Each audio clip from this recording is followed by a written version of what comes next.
నీకెవరూ లేరని నాకు అబద్ధం చెప్పి నీ పెళ్ళానికి మాత్రం నీ కుటుంబాన్ని పరిచయం చేస్తావా? నా దగ్గర నిజాన్ని దాచిపెట్టాల్సిన అవసరం నీకేమొచ్చింది? అనుమానపు కోర్టులో ఆవేశపు లాయర్ గారు అడిగే ప్రశ్నలు అయ్యాయా? ఇంకేమైనా ఉన్నాయా? నేను అనవసరంగా అనుమానపడుతున్నానంటున్నావా? మరి మీ అనుమానం ఏ విషయంలో రోషిణి గారు?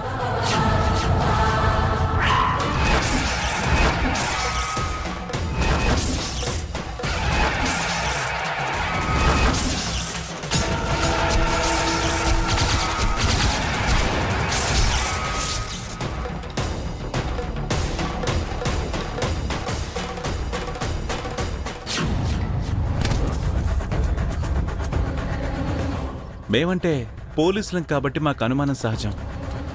మరి మీకెందుకు వచ్చింది?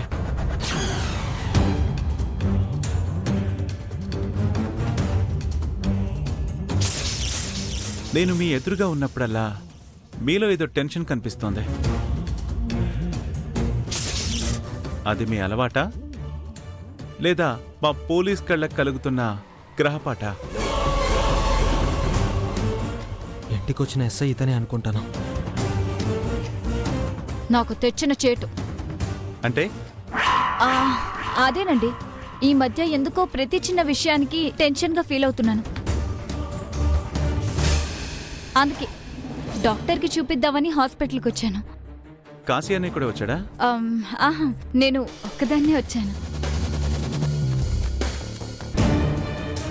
ఇతనెవరు?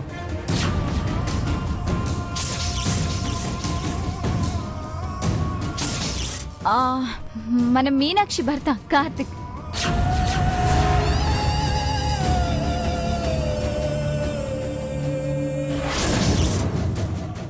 హలో. ఓ, నా పేరు శంకర్, పోలీస్ ఇన్స్పెక్టర్ని. అంతకన్నా ముందు మీ మామయ్య గారికి మీ కుటుంబానికి బాగా కావాల్సిన వాడిని. మొన్ననే మీ ఇంటికి వచ్చి వెళ్ళాను, అప్పుడు మీరు లేరు. Nice meeting you.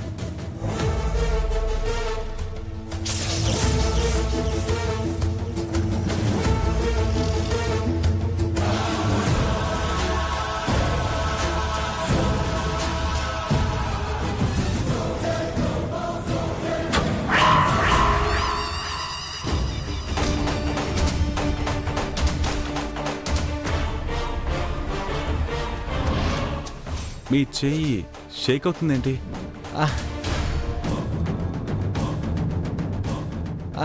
అదా, ఏం లేదండి. డ్రైవర్ని కదా, స్టీరింగ్ పట్టుకుని కొంచెం తడబడుతుంది అంతే. మీరు చెప్పిన రీజన్ నమ్మాలనిపించకపోయినా మీనాక్షి భర్త కాబట్టి నమ్మాల్సి వస్తుంది. మీరు పోలీసులు కదండి, అలాగే అనుకుంటారు. మా మీనాక్షి ఎలా ఉంది? పోలీస్ ట్రైనింగ్కి వెళ్ళాక అసలు కలవనే లేదు. మీనాక్షి కూడా ఇక్కడే ఉందండి. అవునా? అర్జెంటుగా తనని చూడాలి. ఎక్కడుంది? అదిగో వెయిటింగ్ అలా కూర్చునుంది.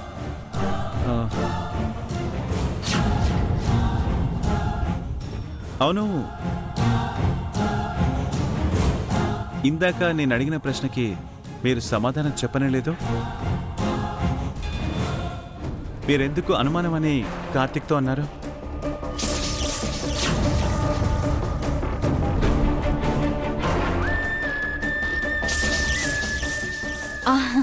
నాకు తరచూ టెన్షన్ వస్తుంది అంటే అంతా నీ అనుమానం అంటున్నాడు కార్తిక్.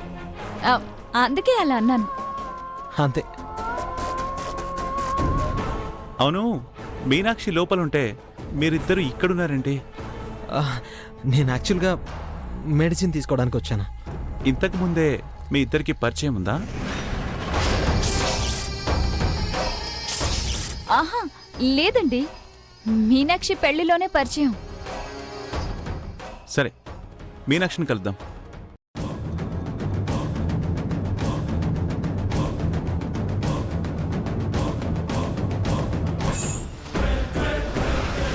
వీడి స్పీడ్ చూస్తుంటే తొందరలోనే మమ్మల్ని జైలుకి పంపేలా ఉన్నాడు.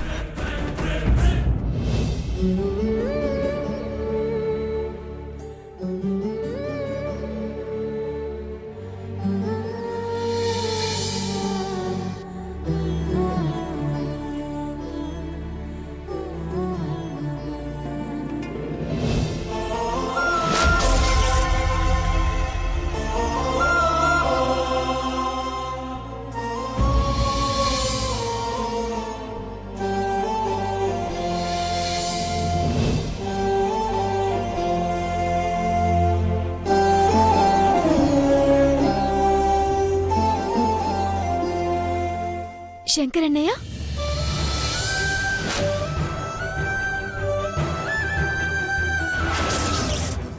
మీనాక్షి, నేనే అని ఎలా గుర్తుపట్టావు? నువ్వు పోలీస్ ట్రైనింగ్కి వెళ్ళకముందు క్రమం తప్పకుండా నేను రాఖీ కట్టిన చెయ్యిది.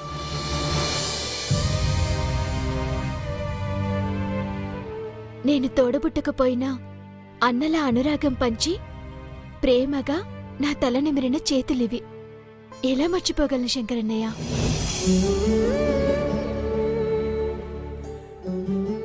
నీ అభిమానం వెలకట్టలేంది. చూపు లేకపోయినా స్పర్శతో అనురాగం పంచుతున్నా. చిన్నప్పటి నుంచి నీతో కలిసి ఆడుకుంటూ పెరిగాను. ఆంటీ చేతి వంటతో ఆకలి తీర్చుకున్నాను. అంకుల్ పంచిన తండ్రి ప్రేమతో పోలీస్ ఆఫీసర్నయ్యాను. యూనిఫామ్తో అంకుల్ ఎదురుగా నిలబడి ఆ దేవుడికి సాల్యూట్ కొట్టాలనుకున్నాను. కానీ నా బ్యాడ్ లక్, ఆయన ఫోటోకి దండం పెట్టాల్సి వచ్చింది.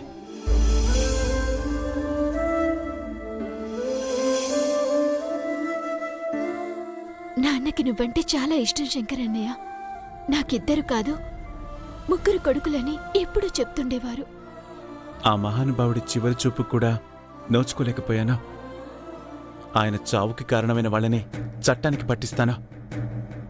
నాకింత గొప్ప జీవితాన్నిచ్చినా ఆ దేవుడి రుణం తీర్చుకుంటాను.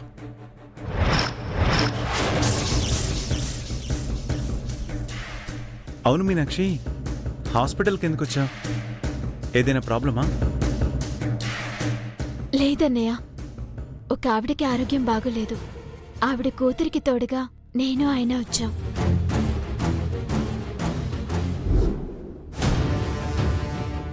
నీవి అచ్చంగా అంకుల్ లక్షణాలే. ఎదుటివారు కష్టంలో ఉంటే అస్సలు తట్టుకోలేరు. అయ్యో, ఆయన ఇక్కడే ఉన్నట్టున్నారు. పరిచయం చేస్తానుండన్నయ్య. ఏమండి? ఆల్రెడీ కలిశానమ్మా. ఇప్పుడే మీ పెద్దదిన పరిచయం చేసింది.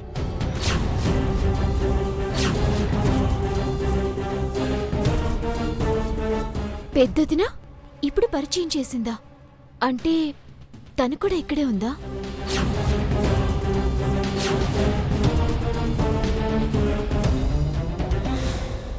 అంటే అందరూ కలిసి రాలేదా? ఆహా, లేదన్నయ్య. ఒకే ఇంట్లో ఉంటూ ఒకరికి తెలియకుండా మరొకరు రావడం ఏంటి? పెద్దదినా? ఆ మీనాక్షి, వస్తున్నాను.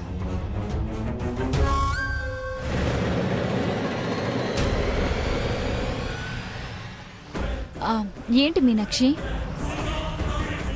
నువ్వెందుకొచ్చావు? అంటే కొంచెం హెల్త్ డిస్టర్బ్గా ఉంటే చెక్ చేయించుకుందామని వచ్చాను.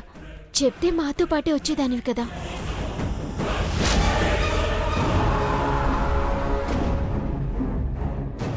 నేను మాత్రం అంకుల్ చావుకు సంబంధించిన ఇన్వెస్టిగేషన్ మీద వచ్చాను మీనాక్షి. ట్రీట్మెంట్ చేసిన డాక్టర్తో మాట్లాడాను. నీకోసం ఇంటికి వద్దాం అనుకున్నాను. నువ్వే కలిసావు. యాక్సిడెంట్ జరిగిన రోజు నువ్వు పక్కనే ఉన్నావు కదా. అసలు ఏం జరిగింది?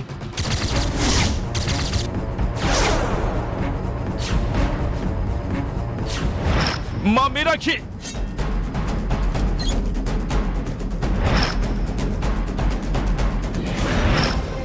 మీనాక్షి, నాన్న, నాన్న ఏమైంది?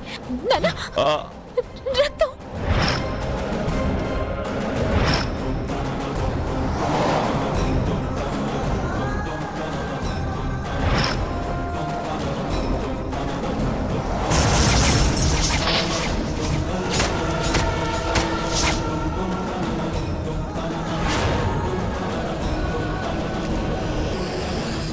నాకు నాన్న కనిపించేసరికి తలకి పెద్ద గాయం ఉందన్నయ్య. ఇంతలో ఎవరో దుర్మార్గుడు కారుతో వేగంగా వచ్చి నాన్నని గుద్దేశాడు.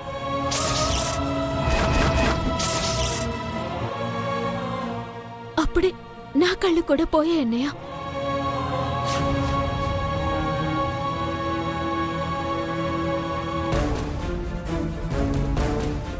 మీనాక్షి, వాడిని నువ్వు గుర్తుపడతావా? అవును, సాయికి చెప్పి స్కెచ్ కూడా వేయించావట కదా? అవునన్నయ్య, వాణ్ణి నేనెలా మర్చిపోగలను? నాకు చూపొస్తే ఎంత మందిలో ఉన్నా స్పష్టంగా గుర్తుపడతాను.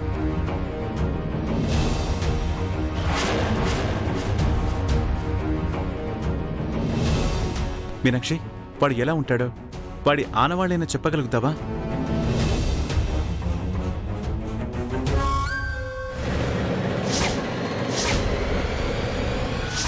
ముఖం కోలగా ఉంటుందన్నయ్య. కళ్ళు గుండ్రగా గోళల్లా ఉంటాయి.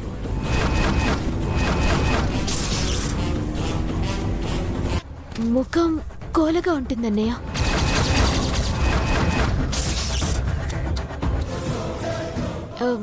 గడ్డం ఉంటుందన్నయ్య.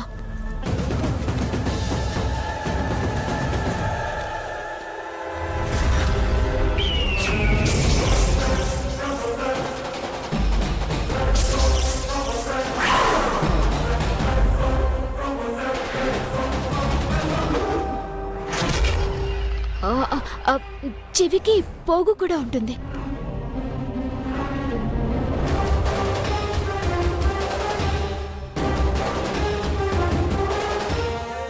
వాణ్ణి మాత్రం అస్సలు వదలొద్దన్నయ్య. నేను డ్యూటీలో జాయిన్ కాగానే ఫస్ట్ చూస్తున్న కేస్ ఇదే మీనాక్షి. అంకుల్ని చంపిన నేరస్తులకు శిక్ష పడ్డాకే నేను నిద్రపోయేది.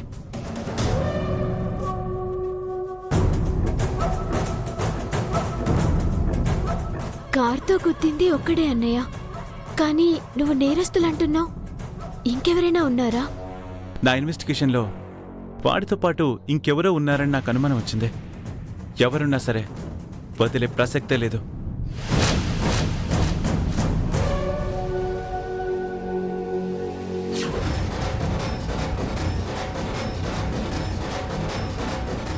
ఏమండి, మీ అమ్మగారికి స్పృహ వచ్చింది, వెళ్ళి చూడొచ్చు. ఏమండి,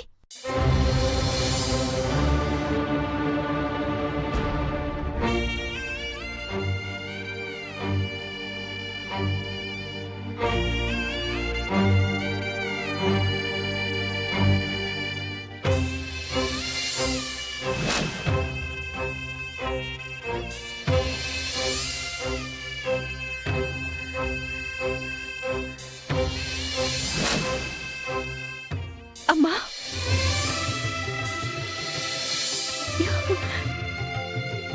అమ్మా,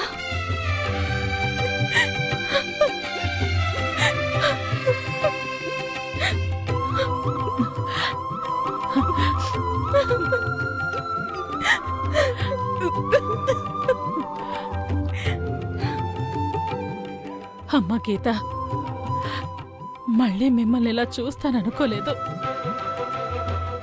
అన్నయ్య ఎక్కడమ్మా?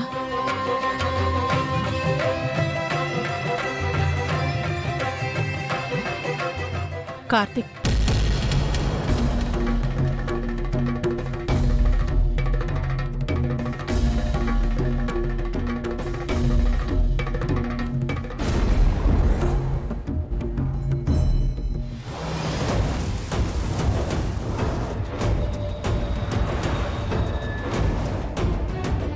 ఇదిగో ఈవిడి వల్లేనమ్మా నువ్వు మళ్ళీ మామూలు మనిషివయ్యావు.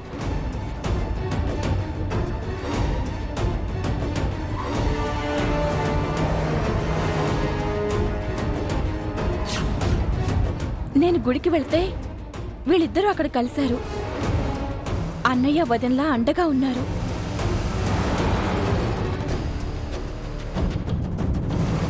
పాపం తనకి కళ్ళు కనిపించవమ్మా.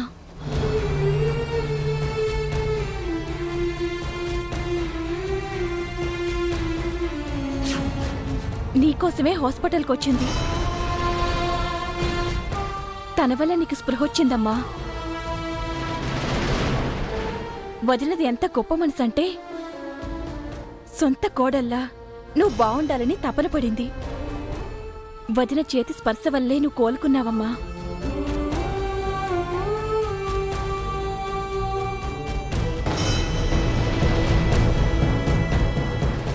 కార్తిక్ నా కొడుకని తనకు తెలీదనుకుంటా. అందుకే గీతిలా మాట్లాడుతోంది. విషయం తెలిసే వరకు నేను కూడా బయటపడకపోవడమే మంచిది.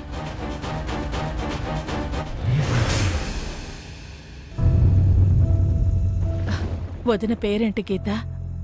మీనాక్షి. అన్నయ్య పేరు కార్తీక్. మీరిద్దరూ ఒకసారి ఇలా రండి. వదినా,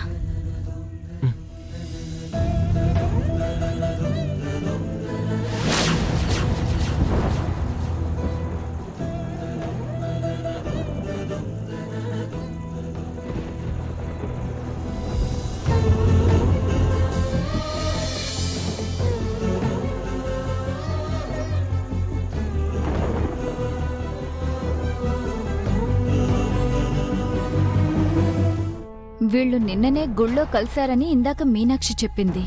ఈ ముసల్దేమో సొంత మనుషుల్లా ఎమోషనల్ అవుతుంది. ఎక్కడో ఏదో తేడా ఉంది.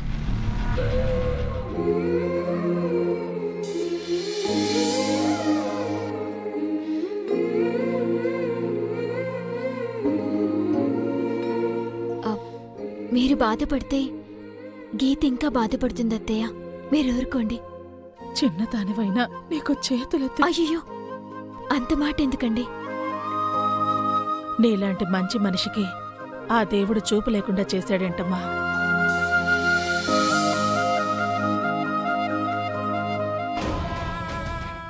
చూపు లేకుండా చేసింది దేవుడు కాదమ్మా, నీ కొడుకే.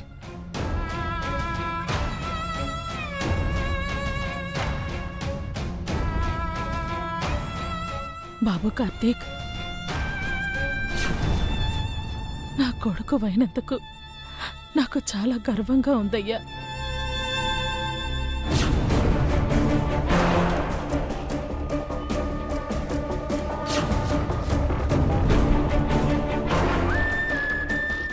మీరు ఎమోషనల్ అవ్వకండి. ఆవిడ ఎక్కువ స్ట్రెయిన్ అవ్వడం మంచిది కాదు. మీరంతా బయటికి వెళ్ళండి. ఏమండి గీత, మేం మళ్ళీ వస్తాం. అమ్మకి నువ్వు తోడుగా ఉండు. ఏ అవసరం వచ్చినా మాకు ఫోన్ చేయి, సరేనా? అత్తయ్య గారు, మరి మేము వెళ్ళొస్తాం. అమ్మ మీనాక్షి, నాకు స్పృహ వచ్చిందని మన బంధాన్ని తెంపేవుగా. అయ్యో, ఎప్పటికీ నేను మీ కోడల్ని, ఈయన మీ కొడుకే.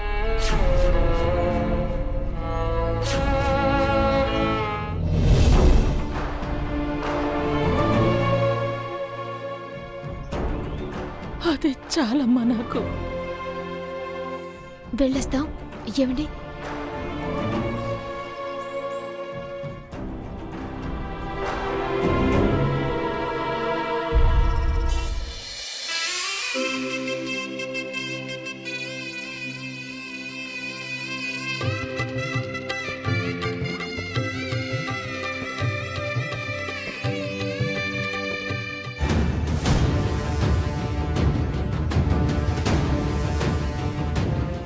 మీనాక్షి, చిన్న పనుంది, నువ్వు మీ పెద్దదింతో వెళ్ళు. ఆ పని చూసుకుని వస్తాను. సరే. కార్తిక్, నేను అటే వెళ్తున్నాను. నేను డ్రాప్ చేస్తానులే. సరే. పద మీనాక్షి.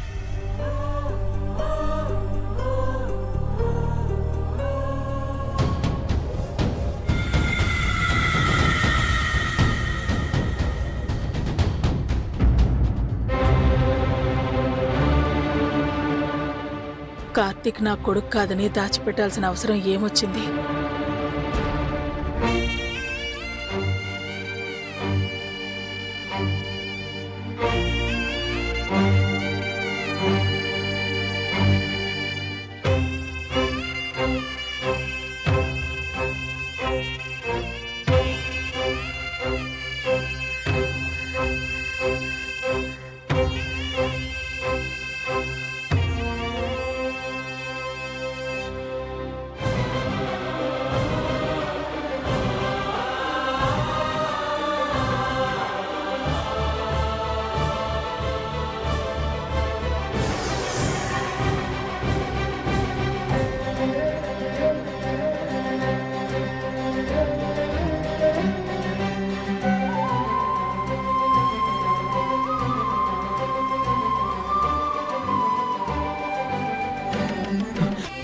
అమ్మా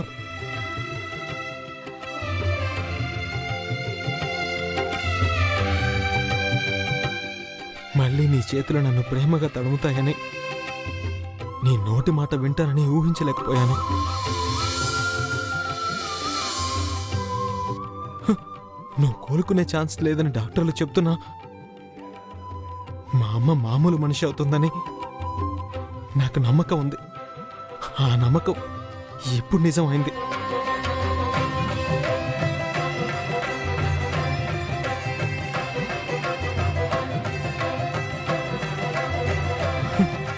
మా అమ్మ తిరిగి మళ్ళీ నాకు దక్కడానికి కారణం మీనాక్షి నమ్మ.